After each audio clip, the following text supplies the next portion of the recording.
भगवती देवी। हम्म। Hello दोस्तों, मेरे सामने जो मैम अभी बैठे हुए हैं इनका नाम है भगवती देवी, राइट। मैम की फैमिली की अपनी पैथ लैब है, राइट सर? पैथ लैब है ना?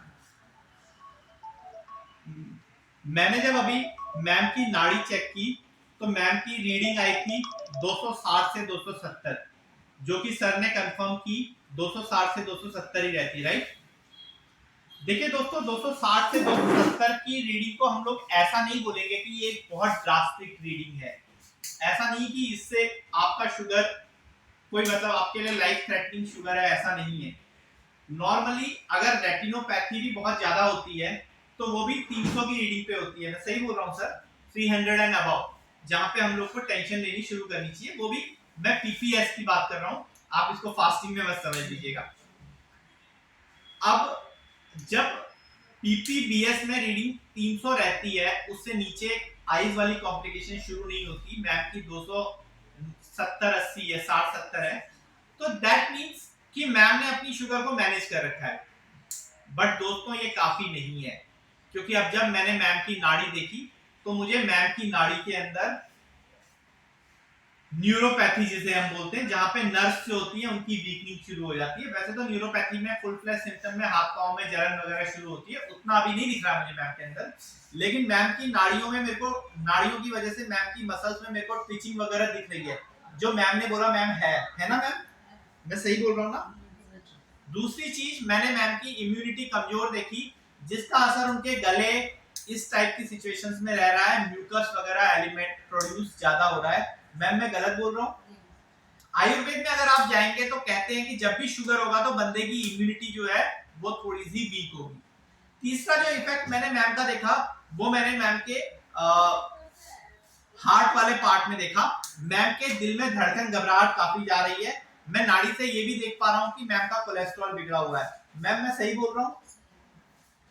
ये जरूर है कि अभी मैम का यूरिनरी वाला पार्ट मैंने उतना डिस्टर्ब नहीं देखा जितना कई बार लोगों का शुगर होने से पहले भी होता है। तो इस वाले मामले में हम लोग चौथे कॉम्प्लिकेशन के मामले में बचे हुए हैं।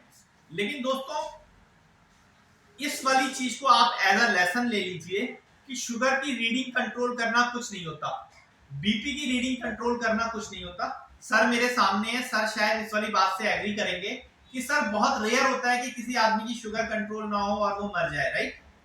आदमी हमेशा शुगर के कॉम्प्लिकेशन से मरता है। और मैंने ये भी देखा है कि किसी आदमी को शुगर की वजह से मसल्स में इतना पेन हुआ कि बेचारे ने सुसाइड कमिट कर दिया। This case also like pass by my eyes, but मैंने आज तक कोई आदमी शुगर से मरता हुआ नहीं देखा। तो आप लोग खाली शुगर की रीडिंग को कंट्रोल करना ही अपना लक्ष्य मत बनाइए। वो एक गोल है, बट वो अल्टीमेट गोल नहीं है। उसके बाद में शुगर की कॉम्प्लिकेशंस को खत्म करना बहुत जरूरी है। शुगर की कॉम्प्लिकेशंस को कैसे खत्म किया जाता है, उसके लिए क्या खाना चाहिए क्या नहीं खाना चाहिए, मेरी वीडियोस में आप देखेंगे, आपको पता लगेगा। लेकिन आज आपके सामने आने का लॉजिक यही था कि जब मेरे को पता लगा मैम की अपनी लैब है और ये सब कुछ है, उसके बावजूद ऐसी छोटी मोटी चीजें रह जा रही है, तो मेरे को लग रहा है कि आम पब्लिक से भी ऐसी चीजें रहने की उम्मीद है। और आम पब्लिक से क्या, हमारे घर में भी रहती है ऐसी चीजें, हमारे कई रिश्तेदारों में भी रहती है जो नहीं समझ पाते इन वाली बातों को। तो दोस्तों, आप अपने साथ ऐसा खिलवाड़ मत कीजिए। अगर शुगर हुआ है तो प्रॉपर उसकी कॉम्प्लिकेशंस को रिमूव करने की कोशिश कीजिए। केवल और केवल उसकी रीडिंग को कंट्रोल करके अपने ऊपर यकीन मत कर लीजिए।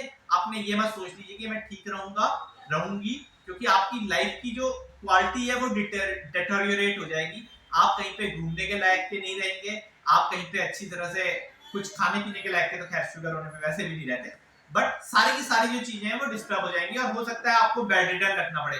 एक बेड रिडन पेशेंट, आप मानिए ना मानिए, उसकी लाइफ की क्वालिटी जो होती है वो आम आदमी से बहुत बेकार होती है। तो मेरे ख्याल से आप जब शुगर का इलाज करवा रहे हैं तो उसका इलाज जड़ से करवाइए। जड़ से इलाज करते हुए एकदम उसके कॉम्प्लिकेशंस को भी बचाइए, बजाय केवल और केवल उसकी रीडिंग को मैनेज करने के। इसी के साथ मैं आपसे विनम्र एक विनती के साथ आपसे विदा लेता हूं। नमः शिवाय। जय।